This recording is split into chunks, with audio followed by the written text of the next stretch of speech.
when the neutrons are bombarded on a proton source. Suppose this is the beam of the neutrons, and this is a hydrogen gas which can be considered as a source of a proton, and these neutrons are scattered from here and they are being captured in some detector. We have taken a beam of neutrons and they are being bombarded on a proton, and the scattered neutrons are being captured in a detector. This is a detector. Number of neutrons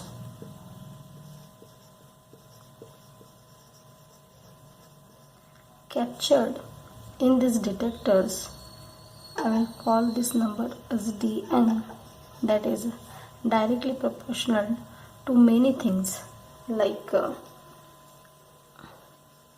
this is d ohm, and d ohm is the area of the cross section of this detector. It is also proportional to the intensity of the incoming neutron beams. It is proportional to the number of target particles which are present inside this, and it is also directly proportional to the time and area of the cross section of the beam. Means here, even if we have drawn this as a one line, this is also having some width, okay, and that is called as the area of the cross section. So the number of neutrons detected in a detector are directly proportional to the area of the cross section of the detector, intensity of the incoming neutron beam, then number of target particles, time, and the area of the beam. But obviously these are the very obvious dependencies.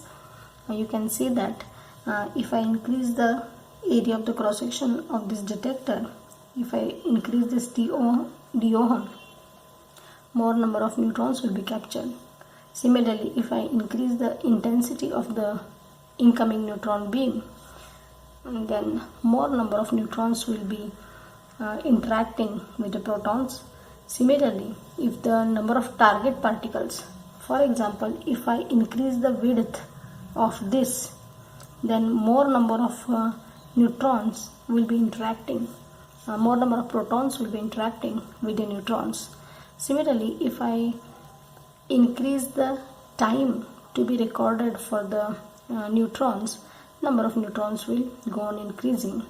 And if I increase the area of cross section of this beam, more number of neutrons will be interacting with the protons and more number of neutrons will be detected in a detector. So this number of neutrons detected in a detector are directly proportional to all these entities. Now, if I try to remove this proportionality sign, and if I put some constant sigma, so d ohm, I, nt, t, and e. So this entity is called as a area of cross section. So this is the scattering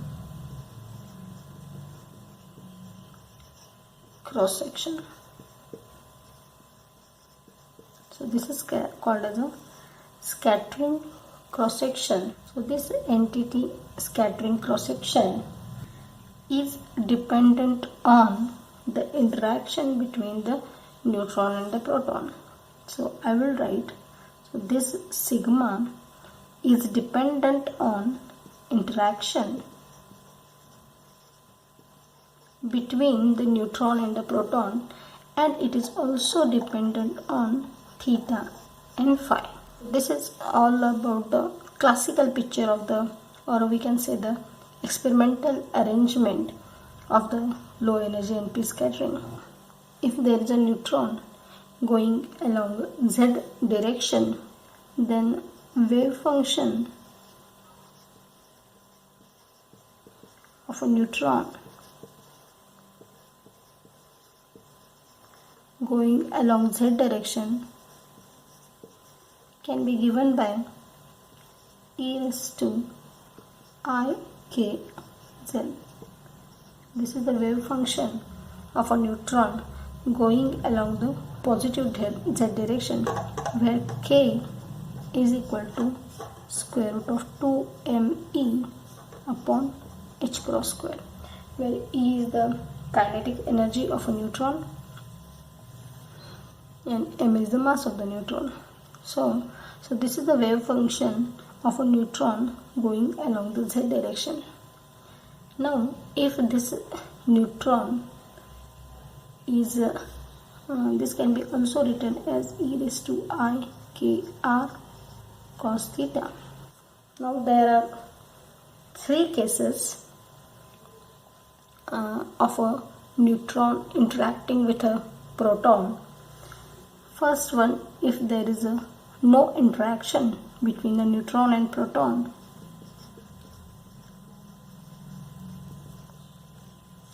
or I will write just no interaction.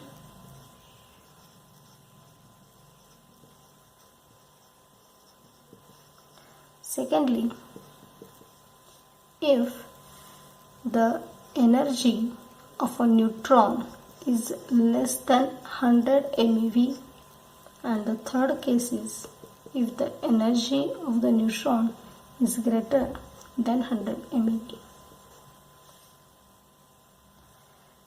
If this neutron is having the kinetic energy below 1 MeV, I will write it here, E less than 1 MeV. So in this case, this neutron, suppose now we have studied the neutron proton square wave potential. So if there is a proton here, okay, and if it is having its potential field something like this, this is not an atom, so this is a proton, and it is its potential field is up to here. We have already seen it is denoted by square wave potential and all. Okay, so it is the potential field of this proton. If this neutron is having the energy less than 1 MeV, it is not able to reach to the potential field of the proton, which means that this hydrogen atom, it is having electron into its outermost shell, okay, and it is not able to go to the proton potential field. Okay, in this case, when the kinetic energy of a neutron is less than 1 MeV, it is not possible for a neutron to interact with the proton field. So in this case, there will be no interaction between a proton and neutron. Okay, and in such a situation, wave function psi,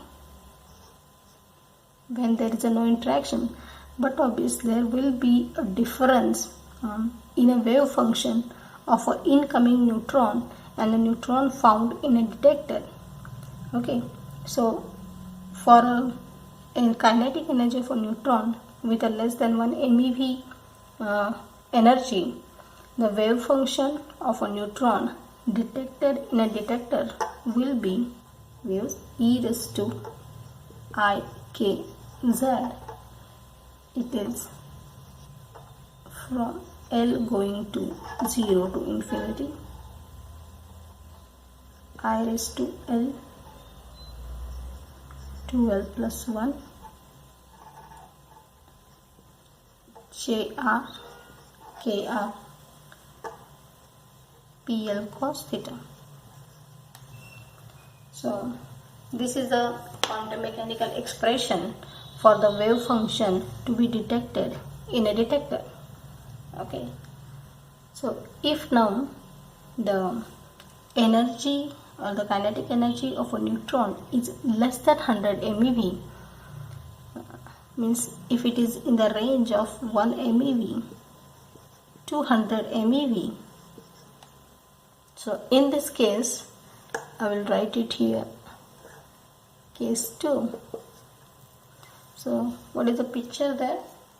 So now this is the proton, it is a field of the potential field of the proton, and now this neutron is capable of entering the potential field here, and it is being scattered and it is being detected in this detector. Okay, so there will be some interaction of this potential field of the proton with the neutron. Okay, and at that time the wave function to be detected in a detector of this neutron, that can be given by, so this is e raised to I k z summation of L going from 0 to infinity, I raised to L 2L plus 1 sine of kr minus L pi by 2 upon kr PL cos theta. So these quantum mechanical expressions you will find in any quantum mechanic book. In the third case, where the kinetic energy is greater than 100 MeV, so at that time, so let me draw it here.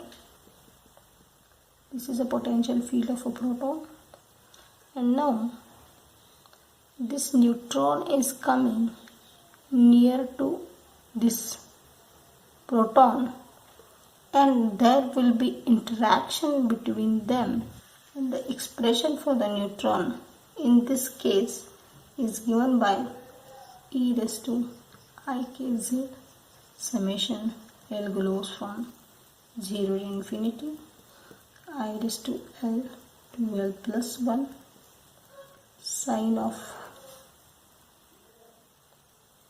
kr minus L pi by 2 plus delta L upon kr, and again this PL cos theta. So here you can see that when this neutron is not able to go into the potential field of a proton, there is no scattering by the potential field. Here, when this neutron enters the potential field of a proton, here I have shown this. So this is a neutron. When it is entering the proton potential field, there will be some angular momentum dependence, means it will become dependent on theta and phi, and here they are directly trying to interact with each other, and this entity delta L, so the difference between these two is only of this delta L. Now it is also a measure of the interaction between the proton and neutron, and it is called as a phase shift. So this delta L is a measure of interaction between proton and neutron. We have seen that this is an expression for the scattering cross section,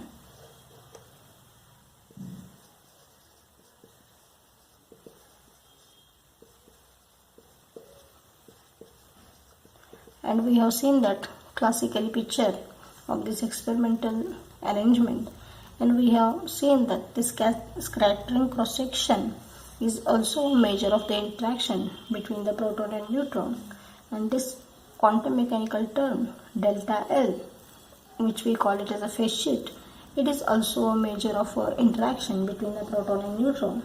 So there must be some relation between this phase shift delta and the scattering cross section sigma, and which is given by the relation sigma is equal to 1 upon k square mod of summation L runs from 0 to infinity I raised to L 2L plus 1 e raised to I delta L sine of delta L into PL cos theta mod square. So this is the relation between the scattering cross section sigma and the phase shift delta. The wave function psi at the detector can be written as e raised to ikz is equal to summation of L running from 0 to infinity I raised to L 2L plus 1 sine of kr minus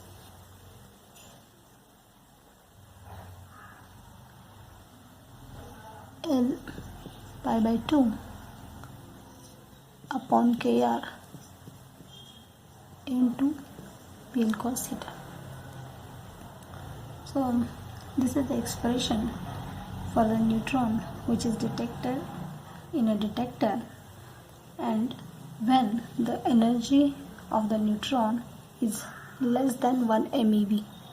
I'll write it here, E less than 1 MeV. If the energy of the neutron is say between 1 MeV to 100 MeV, I'll write it here. If the energy of the neutron is in the range between 1 MeV to 100 MeV, then the wave function at the detector can be given by e raised to ikz. The expression will be the same as above, except the phase shift delta. So this is sine kr minus L pi by 2 plus delta L kr PL cos theta. So the neutron in a detector, when the kinetic energy of the neutron is less than 1 MeV, and if it is greater than 1 MeV, there is only one difference found at the phase. There is only one difference found for the wave function in a detector, and that is this phase shift delta. In a previous lectures, we have seen that this phase shift delta, so this delta L is called as a phase shift, and this is a measure of interaction between the proton and the neutron.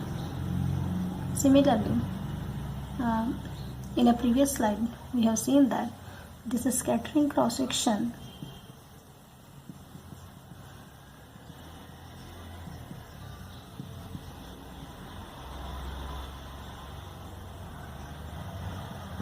is also a measure of interaction between the proton and neutron.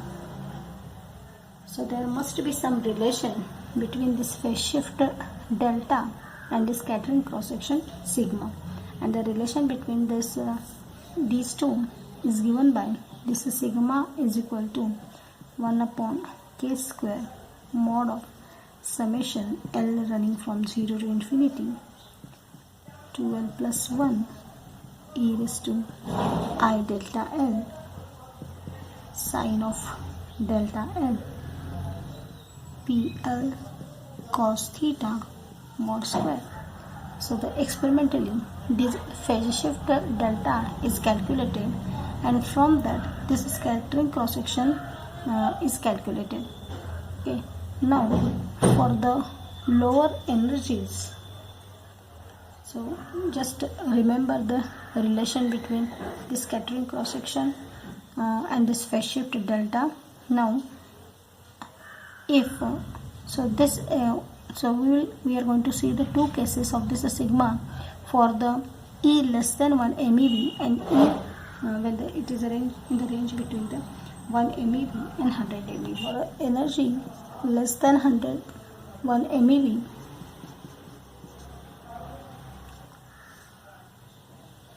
we can say that only L is equal to 0 wave is contributing. In a case of a p-n bound system, it means that in a case of a deuteron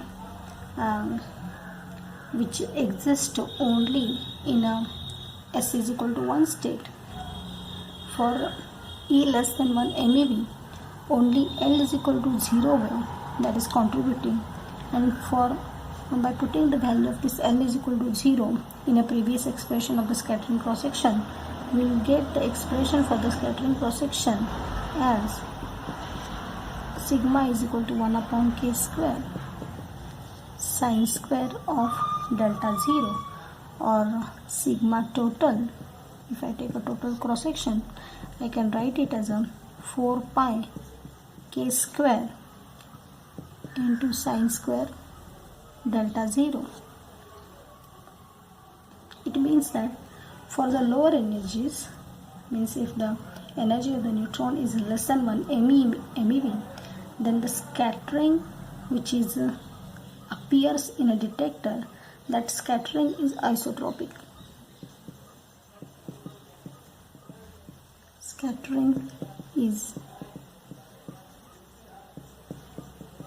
isotropic, and the calculated values of this sigma and the theoretically calculated values of this sigma, they match very nicely for the energy less than 1 MeV.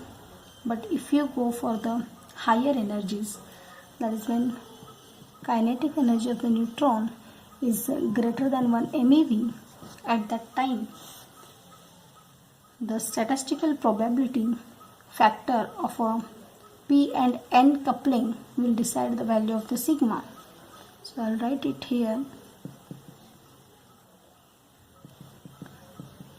Statistical probability of P-N coupling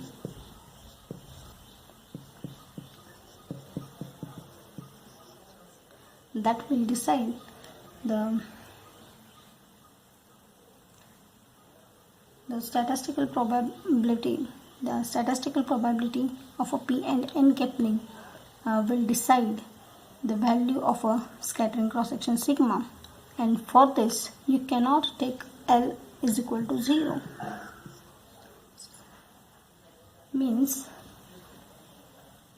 for a E greater than 1 MeV, this neutron is capable of reaching this proton, and depending on the initial spin conditions of this neutron and proton, they may form different states with S is equal to 1, or with S is equal to 0, or when L is equal to 1 or L is equal to 0, whatever. See here, this S is equal to 0, or this, so this S is equal to 0, it is called as a singlet wave, and it is represented by, so this is down up minus this up down spins. Similarly, S is equal to 1 wave that can be observed in 3 states, so it is called as a triplet, and that is represented by either 2 up spins or 2 down spins or 1/2 of up down plus down up spins. Okay, so these are the 3 possible states so as to give S is equal to 1. So we can summarize the low energy NP scattering by saying that if the energy of the neutron is less than 1 MeV, then there will not be any interaction between the proton and the neutron, and the scattering cross section observed at the detector will be isotropic one. Isotropic scattering.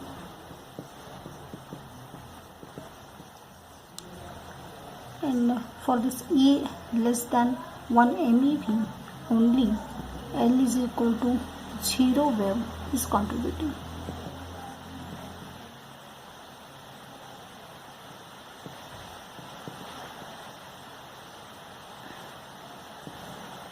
For a kinetic energy E greater than 1 MeV, the scattering is highly spin dependent